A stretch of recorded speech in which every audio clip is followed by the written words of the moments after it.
ఈ సర్దుబాటు మాకొద్దు. కౌన్సెలింగ్ ప్రక్రియను బహిష్కరించిన ఉపాధ్యాయ సంఘాలు. ప్రభుత్వంపై ఉపాధ్యాయులు కన్నెర్ర. పని సర్దుబాటుకు తాత్కాలిక బ్రేకు. తప్పుల తడగా జాబితాలు రూపొందించారని ఆగ్రహం. ఈ సర్దుబాటు మాకొద్దురో నాయనా అని మొత్తుకుంటున్నారు టీచర్లు. ఈ సర్దుబాట్ల పేరుతోన ఆల్రెడీ 60 రోజులు గడిచిపోయింది ప్రభుత్వ స్కూళ్ళు స్టార్ట్ అయ్యి. ఈ సర్దుబాట్లు, ఈ ఆఫీసులు చుట్టూ తిరగటం ఈటికే టీచర్లు టైం కేటాయించే పరిస్థితికి వచ్చింది. పాఠాలు చెప్పే పంతులు లేరు.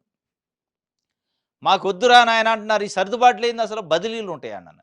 ఈ సర్దుబాట్లేంది, ఈ కథ ఏంది, ఇది ఏమన్నా ప్రైవేటా, ప్రభుత్వమా, ఏమన్నా ఇది ఏమన్నా కూలీ పనా? ఒకళ్ళ బదులు ఒక గంట అటు ఇటు పోవడానికి, సర్దుబాటు చేసుకోవడానికి. ఇది ఉద్యోగాలు, ప్రభుత్వ ఉద్యోగులు, వాళ్ళకి సంబంధించిన విధి విధానాలు ఉంటాయి. ఆ విధి విధానాల ప్రకారం ట్రాన్స్ఫర్లు చేయాలి కానీ సర్దుబాట్లు అని చెప్పి ఇగో ఇది ఈ సర్దుబాట్లు మాకొద్దురా నాయనని కౌన్సిలింగ్ ప్రక్రియను బహిష్కరించిన ఉపాధ్యాయ సంఘాలు. చిత్తూరు జిల్లా నగరిలో ఉపాధ్యాయుల సర్దుబాటును వ్యతిరేకిస్తున్న ఫ్యాక్టో నాయకులు. గుంటూరు జిల్లా పత్తిపాడులో ఎంఈఓలకు డిమాండ్లతో కూడిన లేఖను అందజేస్తున్న ఫ్యాక్టో. నల్ల బ్యాడ్జీలతో ఆపస్ నిరసన. పని సర్దుబాట్ల ప్రక్రియ బహిష్కరిస్తున్నాం.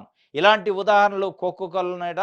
ఉపాధ్యాయ విద్యార్థి నిష్పత్తిని సవరించాలని నిలుపుదల చేయాలని చెప్పి వాళ్ళ ఇప్పుడు ఈ సర్దుబాట్లు ఎవరి కోసం? ఉపాధ్యాయుల కోసం. వద్దురా నాయన అని మొత్తుకుంటుంటే మళ్ళీ సర్దుబాట్లు అంటారు.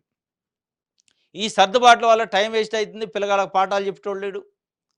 పిల్లలకు పాఠాలు ఆగుతున్నాయి. చదువు ముందుకు పడతలే. దీన్ని పట్టించుకుంటోళ్ళు లేడు. గాలికి వదిలేశారు.